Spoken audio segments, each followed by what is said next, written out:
So message of the day is stop blaming everyone else for your problems.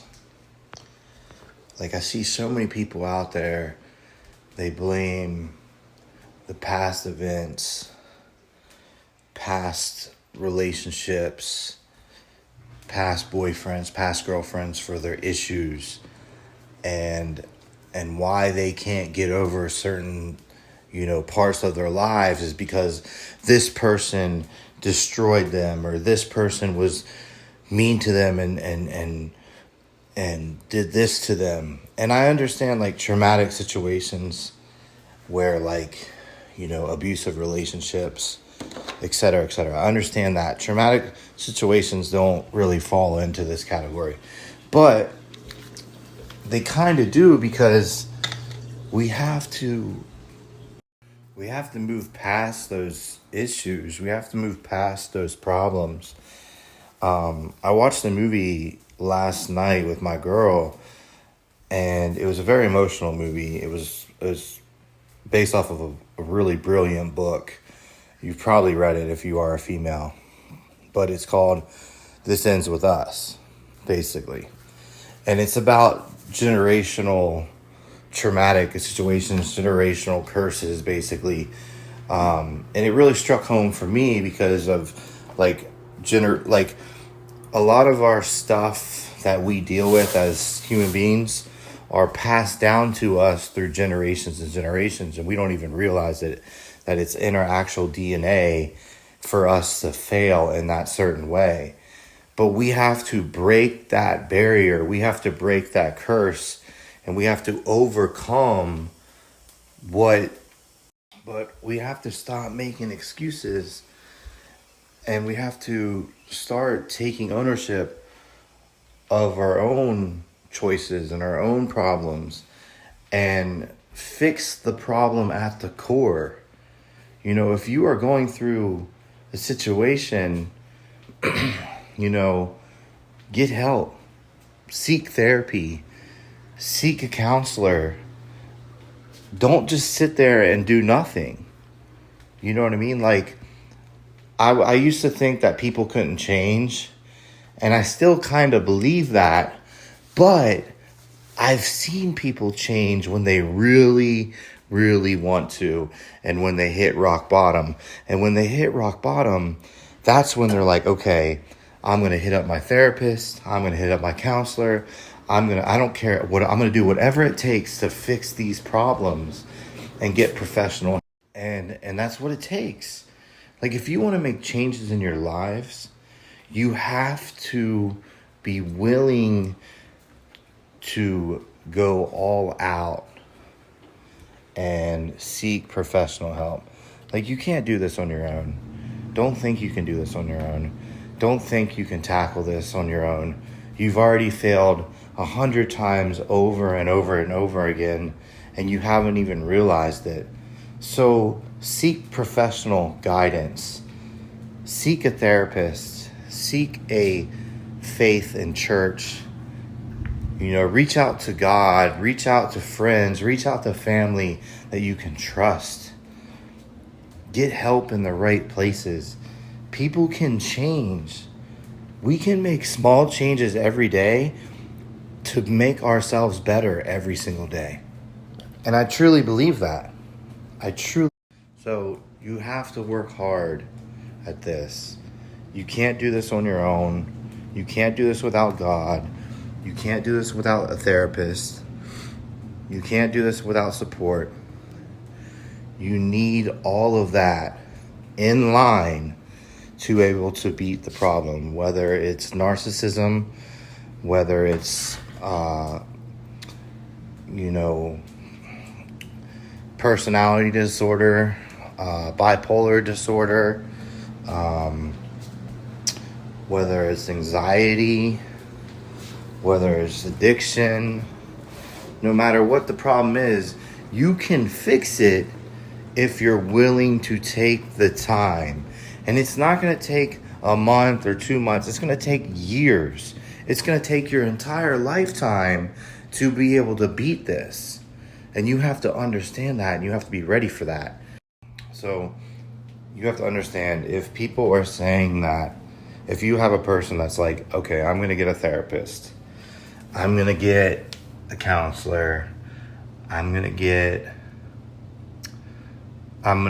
go to church, and I'm going to do all this stuff so I can make these changes, and you see them actually do those exact things they say they were going to do, you can most likely expect that they're going to make that change. But if they say all that stuff every time there's an issue, every time there's a fight, every time there's a problem, but then they never put that one foot forward to even try to do, or like to even try and do exactly what they said they were going to do, then you have to realize they'll never change. And it's just talk, right? So you have to identify the two. That's the biggest problem. So make sure you identify that. Make sure you identify, is this person going to make the change or not? Is he saying or she saying one thing but doing another? Is it just talk or is it just action? So that's what you have to identify. If you see the individual doing everything they said they were going to do, classes, meetings, therapy, going to church, confessional, seeking religion, seeking help in every way, shape, or form, then you can realize, like, hey, this person is about to make moves in their lives. They want to change. They want to fix the problem, not only for themselves, but for the relationship, for you. And then you just sit back and you just wait and you be supportive. So the whole thing, like, oh, people don't deserve second or third chances. The people like that are willing to make changes in their lives, that are willing to try to become a better person every single day. And trust me, this is rare. What I'm speaking on is rare. It's like the 1%. But it's out there. It is out there, I promise you, I assure you. You have to wait for that person to hit rock bottom. Usually. People deserve second chances and third chances when they're willing to make these changes. When they're willing to seek therapy and find the root cause of why they act this way. And find the root cause on why this happens and that happens. You know, why do I have this anger? Why do I flip out during these situations? And then you have to identify the individuals in your life. If they bring peace to your life and they help you, and when you tell them that you're going to get help and you tell them that you're going to fix these problems, if they're supportive and they bring peace to your life, they can usually stay in your life. But if they laugh and they're not supportive, you got to let them go. You can only allow people in your lives that are going to help bring peace to your lives. If they're going to bring turmoil, toxicity, problems, situations, daily problems, you have to separate yourself from them, because you don't need those stressors in your lives when you're trying to change yourself. When you're trying to better yourself, you don't need any distractions. You need zero distractions. So understand this. People can change. It's rare, but with religion, with therapy, with counseling, with supportive family, with reading, with education, you can change. You can bring more peace to your life. You can bring patience to your life. You can bring God into your life to help you each and every day. If you really care about the relationship you're in and you really care about the person, you should be willing to do anything possible to make it work. Anything possible to make it work. I know I go on these tangents every random now and then. It's like once or twice a year. But they're based off of myself. They're based off of my own story. You know, I changed myself with counseling, with therapy, with religion as the foundation of everything. I changed myself. And I found patience and I found peace, tranquility. And my whole life has changed in so many ways. And I see life in a whole new perspective. A whole new perspective. And I'm living each day like it's my last day now. Because I know I'm not promised tomorrow. So friends and family and individuals that have been blessed to see the changes in my life, been blessed to see me evolve into this new version of myself, I thank you for your support and I thank you for your help and your guidance.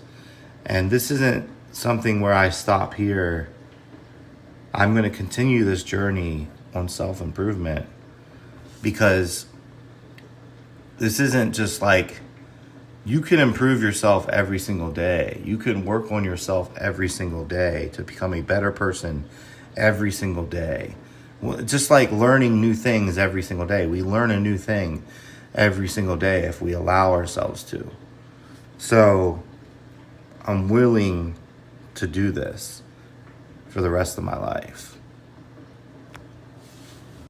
All right, so I've been journaling and writing in these books for a year now. And I go through these pens right here. I go through like 20 pens a year. And this is like my 4th or 5th book that I've written with scripture and just different journal entries of daily things that happen, and just for help, you know, and guidance, just to look back on. And I used to be an introvert, and I used to only want to stay home because in the military we were always, you know, on the go, told to go here, told to go there, and I didn't want to travel anymore. And I took life for granted, and I realized that. And now I want to travel the world and see new places that I haven't seen. I've seen a lot of the world already, but I want to see a lot more. And lastly, I want to see a lot of the world in these certain places that are on my list with the person that matters the most, the person that supported me the most through my journey, the person that was loyal to me the entire time, the one that didn't turn their back to me the entire time, the one that was always there, the one that never laughed at me when I said I was going to change or, you know, get help from God, the one that never questioned my religion or threw my religion in my face. That's the person I want to travel with. That's the person I want to see the world with. And that is exactly what I'm going to do. And that is my plan. So thank you for listening to my tangent today. And God bless.